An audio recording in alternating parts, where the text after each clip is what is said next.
Sure. Can you explain how you initially started in business? Because you were telling me this story a couple months back, and I've been captivated ever since. I didn't have any idea what I wanted to do. I went to an environmental trade show, and I was an idiot back then. I still an idiot today, but I paid $35 or $25 to park in the parking lot to go into this trade show.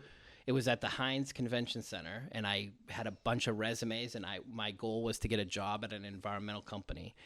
So I paid $25, which is what I had on me to park, and I didn't realize you had to pay for a ticket to get into these trade shows. So I had to sneak into the trade show, sweet-talked my way by, and I'm walking up and down the aisles with my resume, and this guy comes walking at me with all these badges on his lapel, and I'm like, oh, I'm gonna get busted for not being in the right place at the right time. And he actually was the gentleman that ran and created this trade show, and he saw me and he was like, oh, it's a young kid, wanted to ask me what I thought of the trade show. So we got to talking, and I said, this is amazing. You got, you must have 30 environmental companies. How did you get them all together? And he's like, I need a job, man. Well, he was like, it was hard to find all these environmental companies. And I said, isn't there a directory? Isn't there like a yellow pages of environmental companies? And he's like, no, there's nothing like that. So boom, the next day I created the Green Book, which was an environmental directory of companies. And so what was it listing? It was just like if you're an environmental company and you pull tanks, or you do asbestos abatement or lead abatement or remediation or anything in the environmental space, you're listed under those categories.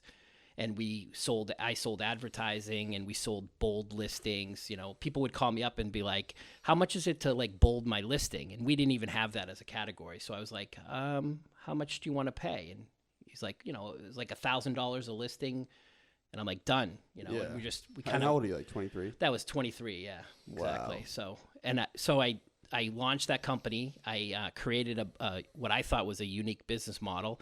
I hired all college graduates, all girls, and I gave them every Friday off. So they worked Monday through Thursday for me, and they had every Friday off because they would all come in hungover on Fridays anyway, and I was getting no productivity. So why pay them? So they all worked Monday through Thursday, 4-day work week.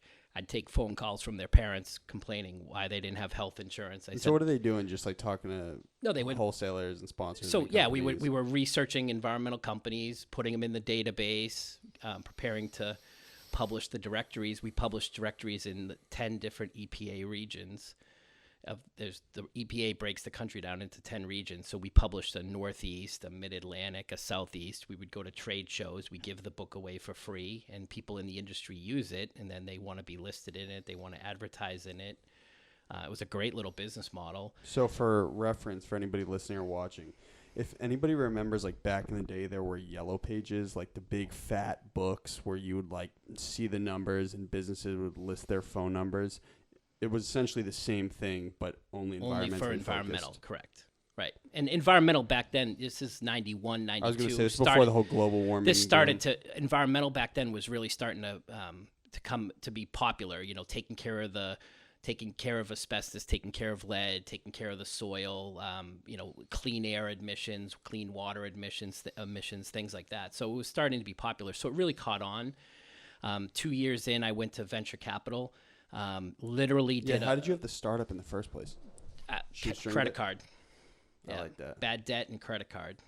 Literally cash in, pay people 30 days, 60 days, 90 days later, beg for forgiveness. So you were just hustling. Oh yeah. Let's go. We're in the back of. Mike's over here smiling. Yeah, he loves that type of hustle. Yeah. So, but 2.5 years in, we had a pretty good business going, and some sales. We're making some money and. Growing, and we went to 45 seconds elevator pitch, literally at a venture capital firm. It took me less than a minute to get $2 million. What was that like? That was crazy. And what are you, like 25? 25, wired into my bank account. We opened up. Who was it? It's called UNC Ventures on 711 Atlantic Ave in Boston. They were headquartered there. And have you always just had a sales skill? No, we had a great business model. They were a communications-based venture capital company. They put us in a portfolio with 10 or 11 other companies. They loved what we were doing. We grew it. They gave us some advisory oversight. I would go in there once a month for board meetings. I learned a lot that way. What I didn't learn was that I should have had a lawyer and a CPA look at the documents, because when we sold the company, we got 12 times earnings, and I had what's called preferred stock B. Okay, you're gonna have to elaborate. B sucks. B's whack. We want A. We want A. Yeah. Mike's nodding his head. He wants the A stock. Yeah, so get a CPA, get a lawyer to look at stuff before you. I didn't care. They were going to wire $2 million into my account. I was going to say you're 25 years old. There's $2 million. Sign away. How much did your mindset change at that point, having access to that much money? On the flight down to Miami to party, it changed a lot. Oh, did you party instantly? Oh, yes, we did. Oh my God. Did you fly first class? Yeah. Yeah, Jet, of course you did. Private. Wow. Private out of Hanscom. Private. Yeah, yeah. Oh, out of private. Private out of Nothing Hanscom. large. Look at you. Kidding me? Whoa.